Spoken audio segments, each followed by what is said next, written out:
Teaching science at a Christian school, I encountered a lot of science apologetics materials, and with it, a wide variety of distinctly Christian interpretations of scientific evidence.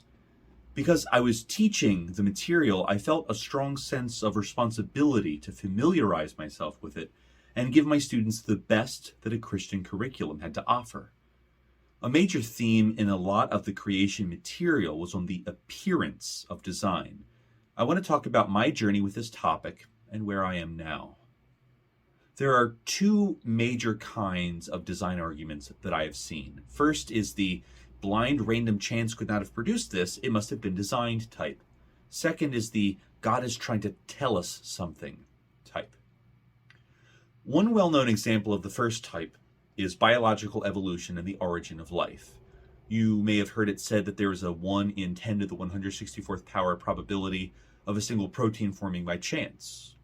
For the second type, I remember a Louis Giglio presentation where he showed the audience a diagram of a cross-shaped protein molecule that holds cells together. My exploration of the question of randomness and design has produced 3 lessons. Each one represents a piece of my change on the question of design in nature. One is an interactive lesson, so let's do that one first. I'll let the question spin in your head for a while, and I'll answer it at the end of the video.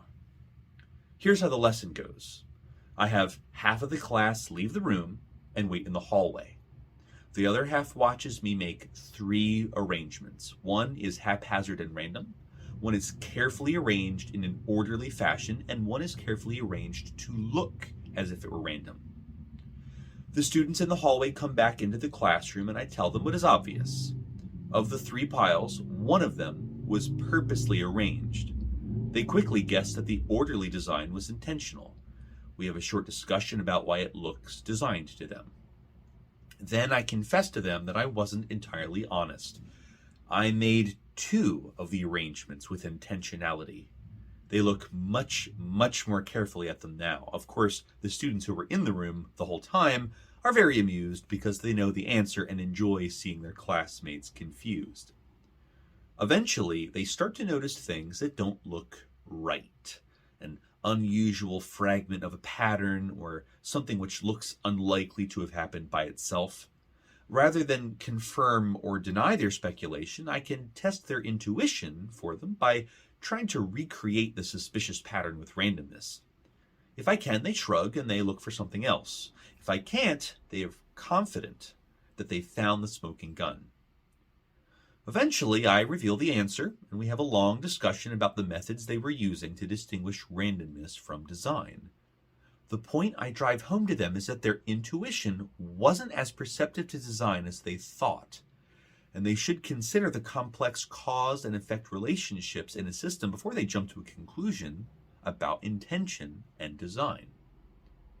Here are 3 dice rolls.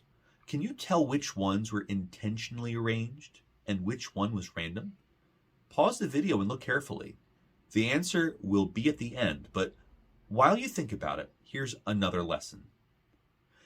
Entropy is another commonly misunderstood concept in science, especially its ability to produce what we might consider order, which is strange because a common definition of entropy is disorder.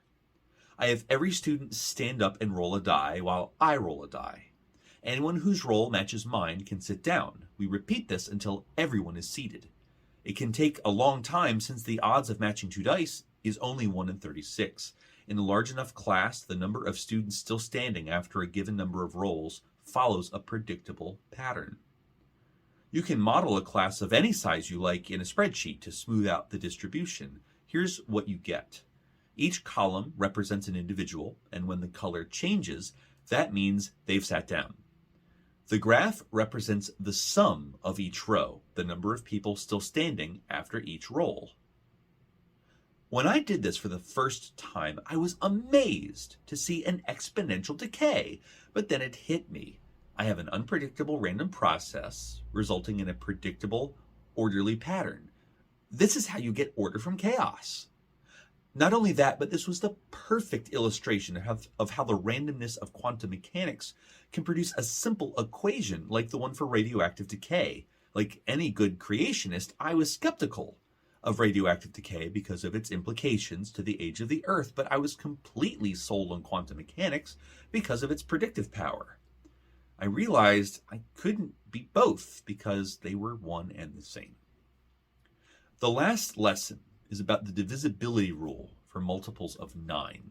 When I was looking for resources in my geometry class, I discovered vortex-based mathematics, which says that the number 9 has divine significance because of the patterns in which it appears. I knew this was nonsense immediately, but what bothered me was that I didn't know why it was nonsense. So I spent some time exploring the times tables and divisibility rules until I was able to work out how a number system produces certain patterns. In a generalized form, the importance of 9 disappears and we're left with a natural consequence of a system invented by humans. Something that looks uncanny, seemingly purposeful or planted to tell us something, turned out to be the natural expected consequence of a system designed for an entirely different purpose. And it's just one of infinitely many ways to do it, meaning there's no reason at all to think of 9 as particularly special. So, what have I learned? I've learned that our intuitions about what is designed and what is random are not always trustworthy. I've learned that order can be an emergent property of chaotic systems. And I've learned that if you can understand how a system works, then its most mysterious features turn out to be rather expected. The question of what counts as designed is very complicated. Here, I'm just dealing with the sense of the word that is in opposition to being produced randomly or unintentionally. I don't think that God arranged this random pattern with the same intentionality and creativity that I arranged the orderly one with. I think it's more like that God designed a universe in which energy behaves in a way that permits this to happen. Design is intrinsic to the universe, but chaos is fundamental as well, and quantum chaos on a grand scale produces emergent order. We can give God the glory for both levels of order, but we should also acknowledge the explanatory mechanisms we have so we don't run the risk of calling something impossible when it's exactly what we should expect. The word design conjures an image of a craftsperson creatively and intentionally arranging and forming elements to produce a desired product. Are fractals art? Can the artist take credit for the image they've created? Are photorealistic paintings in the same category as splatter art, or is a sculpture in the same category as the rubble that got chiseled away? When people see design in nature, they're often looking at specified complexity in DNA or Earth's place in the habitable zone of our solar system. No one ever says that cloud was designed. They'd say the water cycle was designed and that the cloud is just a product of that cycle. But you can find similar explanatory mechanisms for just about everything until you're all the way back at fundamental physics. And that's where I think the real design is. And everything else, calling it design, doesn't really capture what we really mean by that word. Thanks for watching.